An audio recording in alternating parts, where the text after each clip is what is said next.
నమస్తే. హిట్ 3 ఈ సినిమా ఇవాళే రిలీజ్ అయింది. దాదాపు 2 గంటల 37 నిమిషాలు నిడివి ఉన్న సినిమా ఇది. మరి ఈ సినిమా ఎలా ఉంది, ఏమిటి, మరి థర్డ్ కేసు నాని ఎలా డీల్ చేశాడు అనేది ఇందులో ప్రధానమైన కథాంశం. అంటే హిట్ 1 హిట్ 2 తీసుకుంటే ఏంటంటే కథాపరంగా మనకి మర్డర్ మిస్టరీ కానీ అవంతా వాటిని ఛేదించడం కానీ కథాపరంగా బలంగా నాటుకుంటూ ఎమోషనల్ క్యారీ చేసుకుంటూ ముందుకు వెళ్ళిపోయిన ఆ సినిమాలో. కానీ హిట్ 3 విషయానికి వచ్చేసరికి మనకి ఇది కనిపించాల. కథాపరంగా వచ్చేసరికి ఏమవుతుందంటే ఇప్పుడు హిట్ అనేది ఇక్కడ హోమిసైడ్ ఇంటర్వెన్షన్ టీంలో నాని ఎస్పీగా పనిచేస్తూ ఉంటాడు. అర్జున్ సర్కార్ అతని పాత్ర పేరు. అతను కాశ్మీర్లో పనిచేసినప్పుడు కొన్ని రకాల మర్డర్స్ అనేది అతను దృష్టిలో పడతాయి. అంటే ఆ తరహా మర్డర్లు చేయడం అనేది దేశవ్యాప్తంగా జరుగుతుంది, దీని వెనకాల ఎవరున్నారో అని ఛేదించాలనుకుంటాడు. అట్లా కథ విషయంగా మనకి స్టార్ట్ అవుతుంది. కానీ సినిమా ప్రారంభానికి వచ్చేసరికి మరి నానిని హంతకుడిగా చేసుకుంటూ అతను జైలుకి పంపించే సన్నివేశంతోనే సినిమా మొదలవుతుంది. మొదలైపోయి జైల్లో ఒక నేరస్తుడికి తను అడిగే విధంగా కథ చెప్పడం, ఫ్లాష్ బ్యాక్ ఏంటి చెప్పడం అనేది మనకు స్టార్ట్ అవుతుంది. అంటే దానికి లింక్ పెట్టుకుని క్లైమాక్స్ ఏం జరిగింది అనేది ఒక ట్విస్ట్. అయితే ఇక్కడ సినిమా అంతా ఫ్లాష్ బ్యాక్లో జరుగుతుంది. దాదాపు అతను కాశ్మీర్లో పనిచేయడం కానీ, ఆ తర్వాత మళ్ళీ వచ్చేసి ఎస్పీగా జాయిన్ అయిపోయిన వేరే చోట కేసులు డీల్ చేయడం కానీ జరుగుతుంది.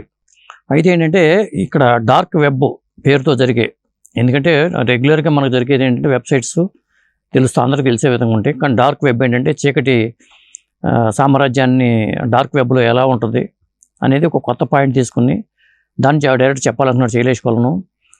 అందులో భాగంగానే ఆ డార్క్ వెబ్లో ఏం జరుగుతుంది అనేది ఛేదించడానికే నాని పాత్ర ఉందని చెప్పాలి. మరి దాంట్లోకి ఎంటర్ అవ్వాలంటే అంటే సైకో కిల్లర్స్ లాగా వాళ్ళు చేస్తూ ఉంటారు.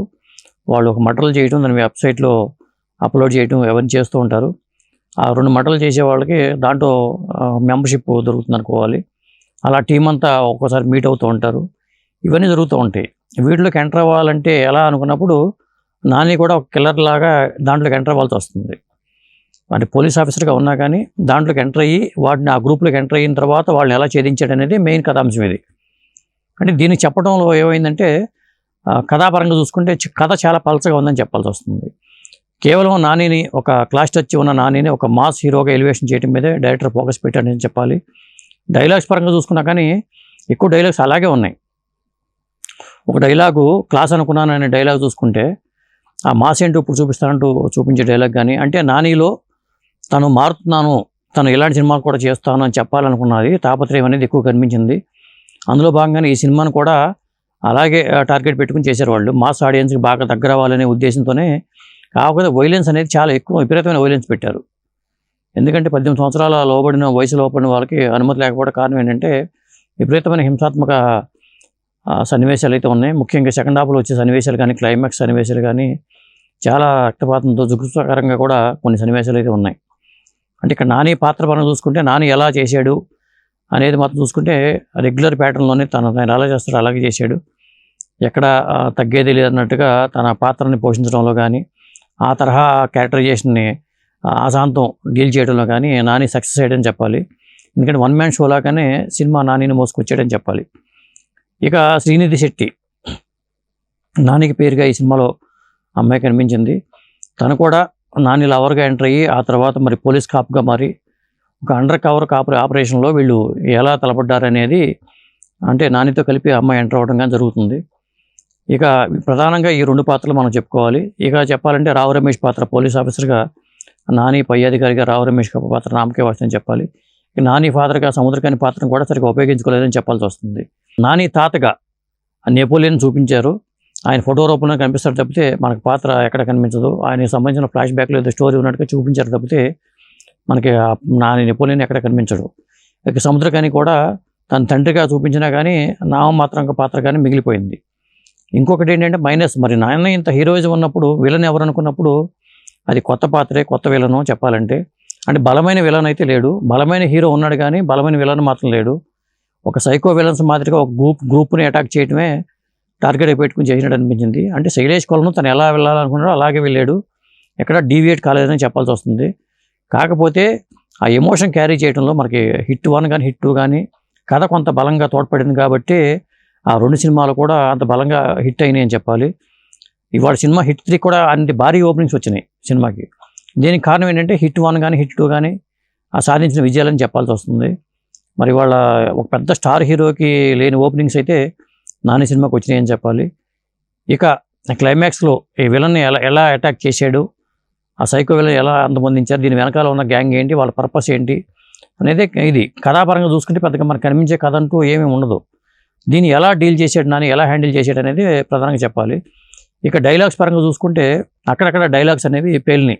అంటే ఒక విధంగా తన సినిమా కెరీర్ పరంగా చూసుకున్నప్పుడు కూడా ఇక్కడ నిలబడతాడా లేదా అనుకున్నప్పుడు కూడా తను నిరూపించాడనే విధంగా ఒక డైలాగ్ వచ్చేట్టుగా ఒక డైలాగ్ పెట్టారు. మరి అలాగే కొన్ని మాస్ డైలాగులు, కొన్ని బూత్ డైలాగులు అయితే ఉన్నాయి. కకృతి పడకు అనే డైలాగ్ కూడా అట్రాక్ట్ చేసింది కొంచెం చెప్పాలి. అంటే స్క్రిప్ట్ పరంగా శైలేష్ కొలను తను అనుకున్న స్క్రిప్ట్ ప్రకారం పక్కాగా వెళ్ళిపోయాడు. కాకపోతే కథ లేకపోవడం వల్ల, ఎమోషన్స్ లేకపోవడం వల్ల కొంత అనుకున్న రేంజ్కి సినిమా రాలేదేమో అనే ఫీలింగ్ అయితే నాకు కూడా కలిగింది. అలాగే మిక్కీ జైర్ మేయర్ సంగీతానికి విషయానికి వచ్చేసరికి పాటలకి అంత స్కోప్ లేదు, కానీ ఉన్న 2 పాటలు కూడా క్యాచీగా ఏమీ లేవు. రీ రికార్డింగ్ పరంగా ఎలివేషన్స్ కోసం ఉపయోగపడేలా రీ రికార్డింగ్ చేసాడే కానీ కెమెరా పనితనం అయితే అద్భుతంగా ఉందని చెప్పాల్సి వస్తుంది. ఏదేమైనా సినిమా పరంగా నానికి మళ్ళీ ఒక హిట్ రూపంలో వచ్చింది. కానీ ఇంకోటి ఏంటంటే హిట్ 4 కోసం 4వ కేసు ఏంటి అనేది మరి ఒక ఆసక్తికరమైన క్లైమాక్స్ అయితే ఇందులో ఉంది. ఆ ఆసక్తికరమైన క్లైమాక్స్లో మనం నానితో పాటు మరి ఇద్దరు హీరోలు మనం చూసే పరిస్థితి అయితే ఉంటుంది. ఆ ఇద్దరు హీరోలు ఎవరు ఏమిటి అనేది మీరు క్లైమాక్స్ సినిమా చూసుకుంటేనే తెలుస్తుంది. కానీ మళ్ళీ నేను రివీల్ చేయడం కూడా అంత భావ్యం కాదు కాబట్టి నేను చెప్పట్లేదు. అండ్ హిట్ 4 హీరో ఎవరనేది కూడా మనకు తెలిసిపోయింది కాబట్టి ఆ సస్పెన్స్ కూడా ముఖ్యంగా ఏంటంటే ఆ హీరోగా అంటాడు నేను బైలింగ్వల్ అని, దాన్ని బట్టి మనం ఊహించుకోవచ్చు. నాకు తెలుగు రాదనుకుంటారేమో, నేను బైలింగ్వల్ అంటాడు. కాబట్టి ఆ హీరోనే ఇందులో హిట్ 4కి అతను 4th కేసుకి మాత్రం అతను హీరో అనుకోవాలి.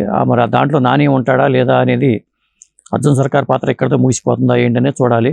ఎందుకంటే ఈ పాత్ర ఎక్కడితో ముగిసిపోదు, ఇది కంటిన్యూ అవుతాయి అనేది మనకి దీంట్లో క్లైమాక్స్లో మనకు కనిపించింది. కాబట్టి బహుశా హిట్ 4లో కూడా నాని కనిపించినా మనం ఆశ్చర్యపడక్కర్లేదు. అది దీని సినిమానికి సంబంధించి. ఇక రేటింగ్ విషయానికి వచ్చేసరికి ఈ సినిమాకి నేను ఇచ్చే రేటింగ్ అయితే 2.75 ఇస్తాను. ఎందుకంటే ఇది 3 రేటింగ్కి వెళ్ళాలనుకున్న సినిమా కానీ జనరల్గా 2.75కి వెళ్ళడం కారణం ఏంటంటే కొంత ఫస్ట్ హాఫ్కి అయితే కొంత ల్యాగ్ అనిపించింది. కథ చాలా పెద్ద కథ జరుగుతున్నట్టుగా మనకు అనిపిస్తుంది. నిడివి తక్కువ ఉన్నా కానీ ఎక్కువ ఉన్న ఫీలింగ్ అయితే మనకు కలిగిస్తుంది.